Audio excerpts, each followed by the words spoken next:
بسم اللہ الرحمن الرحیم۔ جب ملکہ بلقیس کے سفیروں اور مشیروں نے حضرت سلیمان علیہ السلام کی شان و شوکت کو دیکھا تو چونکہ بلقیس کا قاصد اپنے زام میں بڑا قیمتی تحفہ لا رہا تھا، مگر جب اس نے سونے چاندی کی بنی ہوئی سڑک پر قدم رکھا اور ارد گرد سونے چاندی کی دیواریں دیکھیں اور پھر سلیمان علیہ السلام کی جاہ و عزت اور شان و شوکت کے نظارے دیکھے تو اس کا دل دک دک کرنے لگا اور شرم کے مارے پانی پانی ہو گیا اور سوچنے لگا کہ میں یہ بلقیس کا تحفہ کس منہ سے سلیمان کی خدمت میں پیش کروں گا۔ بہرحال جب وہ بارگاہ سلیمانی میں پہنچا تو حضرت سلیمان علیہ السلام نے فرمایا، کیا تم لوگ مال و دنیا سے میری مدد کرنا چاہتے ہو؟ تم لوگ اہل مفاخرت ہو، دنیا پر فخر کرتے ہو، ایک دوسرے کے تحفہ و ہدیہ پر خوش ہوتے ہو۔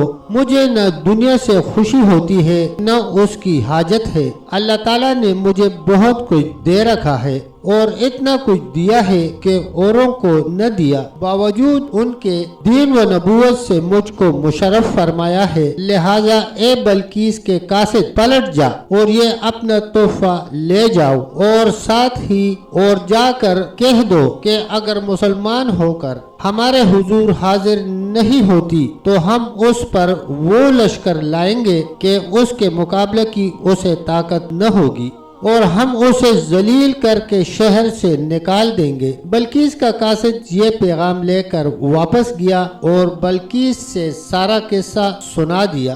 بلقیس نے غور سے سنا اور بولی، بے شک وہ نبی ہے اور اس سے مقابلہ کرنا ہمارے بس کا کام نہیں۔ پھر اس نے آیان سلطنت سے مشورہ طلب کرنے کے بعد حضرت سلیمان علیہ السلام کی خدمت میں خود حاضر ہونے کا ارادہ کر لیا۔ تب تک دوستو اتنا ہی، ملتے ہیں ویڈیو کے اگلے حصے کے ساتھ، تب تک کے لیے اللہ حافظ، اللہ نگہبان۔